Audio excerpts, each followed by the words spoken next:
The one thing we know about Marjorie Trader Greene is that she's a dumb fucking bitch, and she does not, and she touts the Bible at every chance she gets, but the one thing is that she fails to understand and grasp the concept of what the Bible's teachings are. Even though I'm a fucking atheist, but we'll get more into this. God granted it was not an apparition of the devil. This is what Hans Luther reportedly responded to his son Martin's claim that a voice from heaven had called Martin to be a monk. Luther's father had proposed an alternative scenario. Satan, and not the invisible ferryman in the sky, was responsible for Martin's poor decision making. That story sprang to mind when we read that Representative Marjorie Trader Greene had argued in a recent interview, and then clumsily tried to explain away in an official statement that Satan's controlling the church. The evidence she gave for such satanic control: Christian groups who provided aid to undocumented immigrants. Greene had argued that these humanitarian efforts mean the church is not doing its job. Actually, it is. And, she claims it's not adhering to the teachings of Christ, and that it's not adhering to what the Word of God says we're supposed to do. Yes, it is. She went on to argue what they're doing by saying, oh, we have to love these people. Yes, the Bible does tell us that. And take care of these immigrants, which it also tells us that. And love one another, which it also tells us. And yes, we're supposed to love one another, but their definition of what love one another means, it means destroying our laws. No, it does not, you dumb bitch. Now, Greene accuses the very people who strive to follow the teachings of Jesus as another invisible fairy person, as being directed by forces of evil. Now, perhaps it's too much to expect anything better from someone because of her recent court testimony, and some have started calling Traitor Greene perjury Traitor Greene. But I would argue, as they say in horror movies, that the call is coming from inside the house. Evil or Satan, if you prefer, in such present terms, is also words of hatred, fear, and deception. Unlike Greene, I do not claim to know the knowledge of Satan's activities or even existence.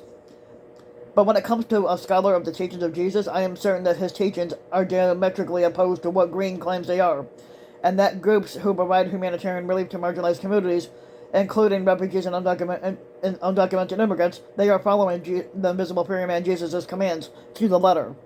Now, Greene's example would not be significant if it were an outlier, but her words and actions are paradigmatic of how Christian nationalists that are primarily driven by white evangelicals use their power and influence to dominate the media narratives and the political process. It also illustrates how messages of fear, deception, hypocrisy, and hate, and Howard Thurman, best known for being a mentor to Dr. Martin Luther King Jr., appropriately called the Hounds of Hell, they can often triumph over the visible fairy man Jesus' message of love. His teachings about reconciliation, restoration of community, and result in humanitarian efforts and actions toward all people. Adam Serwer's article from The Atlantic, "The Cruelty is the Point," has repeatedly been proven true. Now, Greene, along with Donald Trump and his other sycophants, they are thriving on viciousness against people that they deem outsiders and are using them as scapegoats. This cruelty binds Trump and his sycophants, especially conservative evangelical Christians, into a community of real Americans that are fueled by the fear, deception, and hatred that celebrates punitive actions against marginalized people. Now, Thurman's 1949 classic book, Jesus and the Disinherited, it still provides one of the best analysis of how the religion of the invisible fairy man Jesus opposes and indeed condemns the perversion of Christianity that Greene represents. Now, Thurman argues that the invisible fairy man Jesus' religion and the ethical vision are embedded in what we call historical context. The invisible fairy man Jesus was a poor first-century Jew. He spoke to others who, like him, were poor, disinherited, and disposed, and those with their backs constantly against the wall as members of a minority group suffering oppression from a dominant controlling group, the Romans. Now, ironically, in a contrast to the religion of the invisible fairy man Jesus, Christianity became a religion of the powerful and dominant, and they used it sometimes as an instrument of oppression.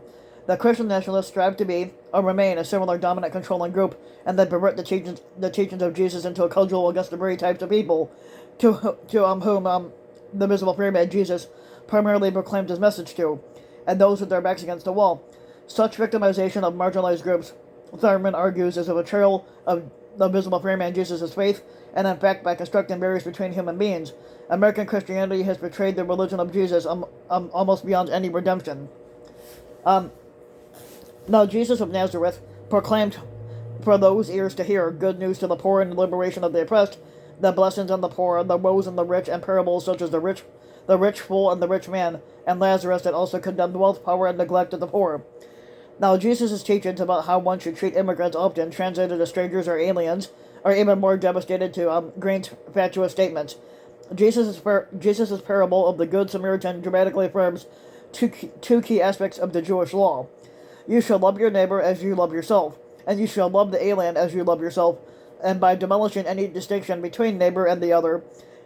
In his parable of the sheep and goats, Jesus even teaches that one's eternal salvation ultimately depends on such humanitarian actions as feeding the hungry, taking care of the sick, visiting incarcerated persons, and welcoming the immigrant. And Greene might be distressed to hear that the ones who do not welcome the stranger are condemned at the last judgment to spend eternity with Satan. Now must the wicked prosper. I cannot say for sure how Greene and similar Christian nationalists will fare even in this world, but much less in any potential next world. But Thurman argues that although hatred and other hounds of hell can give people a false sense of significance, purpose, and community, they ultimately destroy the hater from within. Likewise, as Heather McGee brilliantly demonstrates in her book The Sum of Us, the very systems exploiting those with their backs against the wall often expand to exploit other groups as well. Those supporting such oppression because it only hurts the other, thus ultimately find themselves similarly oppressed by the powerful. Now, just as McGee argues that a functioning society depends on a web of mutuality, of social solidarity, Jesus says that the true community is built by working actively for the well-being of all other human beings, and loving all our neighbors, which ultimately includes our well-being. The current landscape appears bleak, and the hounds of hell are seemingly winning. But Thurman remained optimistic that these contradictions in life are not final.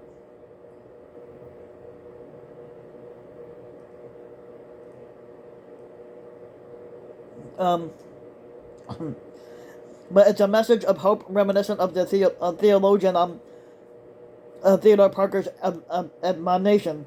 The arc of the moral universe is long, but it bends towards justice. Now, Thurman believed that love, reconciliation, and community can ultimately overcome fear, deception, hypocrisy, and hate, and perhaps that hope can provide us towards renewed strength to live our lives working to help bend that arc towards justice. As Thurman urged, we can all try to see it, only if we keep our eyes open to it.